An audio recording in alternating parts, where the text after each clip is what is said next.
الحمدللہ رب العالمین والصلاة والسلام علی سیدنا و نبینا محمد وعلی آلہ وصحبہ اجمعین، اما بعد۔ محترم سامعین و ناظرین کرام، آج رمضان المبارک کی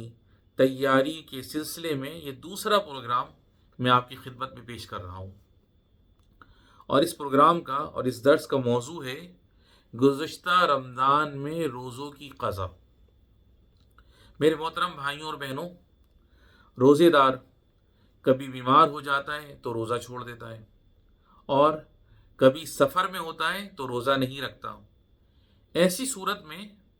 وہ چھوڑے گئے روزوں کی قضا کرے گا۔ شعبان کا مہینہ رمضان کے چھوٹے ہوئے روزوں کی قضا کا ادا کرنے کا بہترین مہینہ ہے، لیکن اگر رمضان کے آنے سے پہلے یعنی شعبان کے مہینے کے آنے سے پہلے پورا سال اس کی ادائیگی نہ کی ہو،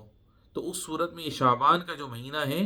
یہ رمضان کے روزوں کی قضا کو ادا کرنے کا بہترین مہینہ ہے۔ اس درس میں آپ کے سامنے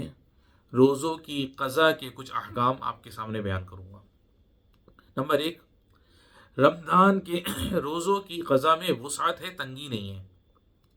مسلمان کے لیے ان کی قضا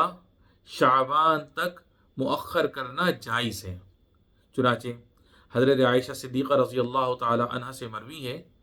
حدیث پاک کا ترجمہ ہے، میرے ذمے رمضان کے روزوں کی قضا ہوتی تھی تو میں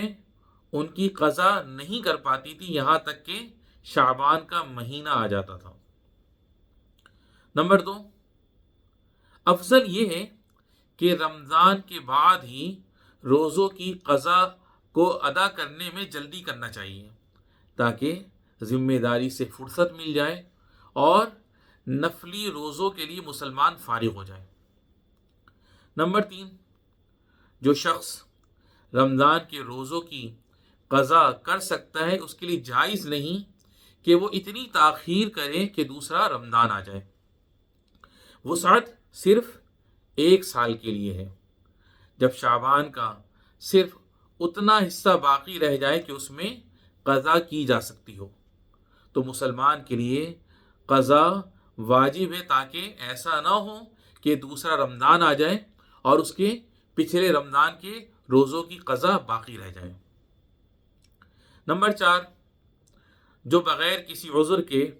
رمضان کی قضا مؤخر کر دے یہاں تک کہ اس کے بعد والا رمضان آ جائے تو قضا کے ساتھ اس پر چھوٹا کفارہ ادا کرنا بھی واجب ہے، اور وہ یہ ہے کہ ہر دن کی قضا کے ساتھ ایک مسکین کو کھانا کھلائے۔ جیسے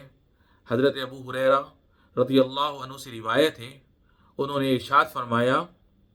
اس شخص کے بارے میں جو رمضان کے روزوں کی قضا میں اتنی کوتاہی کر دے کہ دوسرا رمضان آ جائے،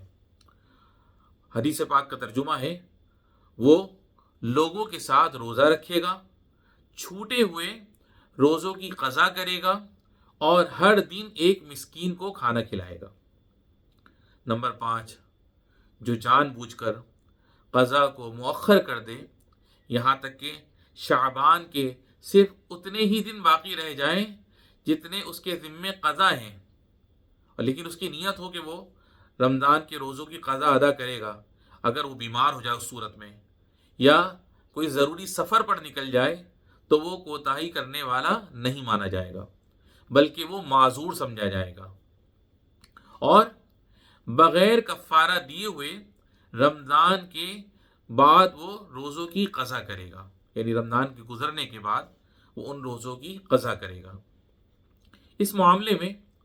حاملہ اور دودھ پلانے والی عورت کا بھی یہی حکم ہے، کیونکہ وہ دودھ پلانے یا حمل کی وجہ سے پورے سال بلکہ کئی سالوں تک قضا نہیں کر سکے گی، اس لیے رمضان کی قضا کی تاخیر کا کفارہ ان پر لازم نہیں ہے۔ جو طاقت رکھنے کے باوجود شعبان میں قضا نہ کرے اس کے ذمے تاخیر کا کفارہ ہے۔